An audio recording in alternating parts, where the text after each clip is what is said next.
Hi, I'm Mark Skoultchi, Managing Director of Catchword New York. Chances are, if you're a branding or marketing professional, you've been tasked with coming up with a new name for a product or a service or even a company at some point in your career. Maybe you're having to come up with a new name right now. If you are, I'm glad you're watching, because in this video, I'm going to provide you with some tips on how to properly evaluate a name. And the first tip is, be objective. All too often, marketers allow their own personal preferences and idiosyncratic associations to drive their name decisions, and it's a terrible mistake. I wish I had a Hershey kiss for every time a client said something like, yeah, I guess it's on point, but it just reminds me of this completely irrelevant and totally unique association that only I could possibly have with this name. I really like chocolate. People, there are objective measurements for evaluating brand names, and you need to use them. The first objective measurement is distinctiveness. And you might say, oh, well, isn't that subjective also, distinctiveness? Actually, it's not. Consider the name Dash, which is a name Catchword developed for a very cool GPS device with real-time internet traffic updates. When we were developing this name, most of the competitive product names were communicating navigation and guidance.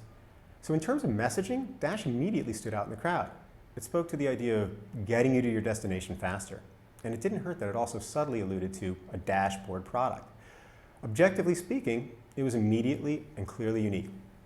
Messaging is just one way you should consider distinguishing your name, but your name could be distinctive in other ways, including construction, sound, tonality, or appearance.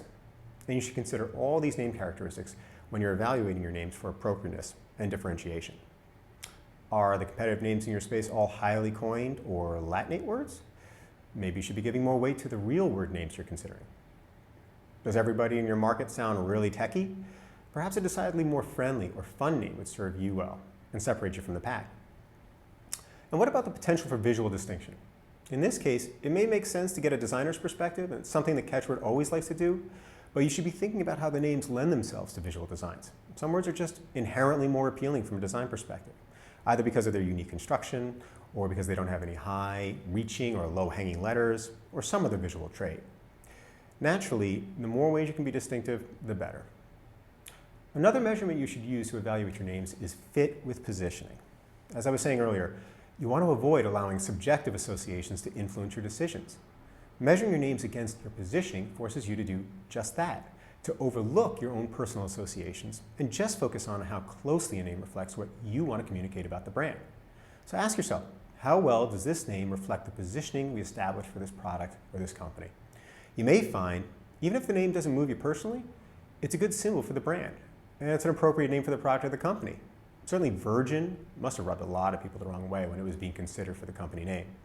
But measured against a positioning that speaks to being different, being provocative, being daring, and exploring new territories, the name is awesome. You should also consider how easy the name is to pronounce and how smoothly it rolls off the tongue. Sure, Verizon rolls off the tongue easily enough. That's due mostly to its alternating consonant-vowel construction. But consider how much money that company had to spend to educate consumers that it's Verizon and not Verizon. So pronunciation is critically important, and you should be careful to choose a name for your product or company that's intuitive and easy for people to say. Name length is another consideration when you're evaluating your names. Certainly, most consumers prefer shorter names, but there may be other practical reasons for adopting as short a name as possible, such as packaging restrictions.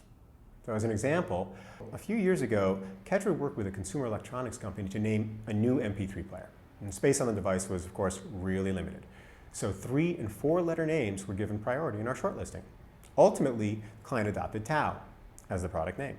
It's a short, single-syllable, 3-letter word that also reflected the product's positioning really, really well. Lastly, you need to evaluate the availability profile of the names you're considering, both as trademarks and also domain names. Having an exact domain name may not be a requirement for you, but if you're serious about building your brand, you're going to need to evaluate the names for trademark availability. Every client has a different risk tolerance, and trademark law, honestly, it's about as black and white as a rainbow, but it's absolutely crucial that you have a qualified intellectual property attorney evaluate your names for availability before you adopt one. So, to summarize, when evaluating names, be sure to be objective when you're evaluating your name candidates.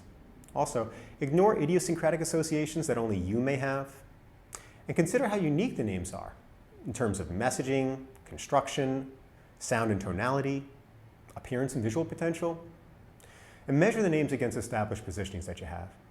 Lastly, evaluate the names for trademark and domain name availability, if an exact URL is a requirement for your brand.